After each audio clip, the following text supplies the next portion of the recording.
Hey guys, today's video I'm going to show you how you can hide your Facebook profile from everyone. So first of all, what you have to do is launch your Facebook application, get logged into your account, then select your profile. Here select three bar icon and then you will see settings and privacy. Expand it, head over to settings. Now at this section, scroll all the way below. Under audience and visibility, you will see how people can find and contact you. This is exactly where you set everything to only me.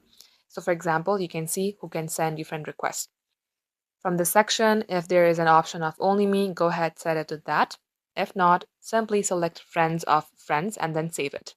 Under who can see your friends list, as you can see there is an option of only me. So go ahead toggle it on, select save. And likewise, if you think that anything should be private, you may go ahead and manage the settings accordingly. So guys, this is how it's done. Thank you all for watching.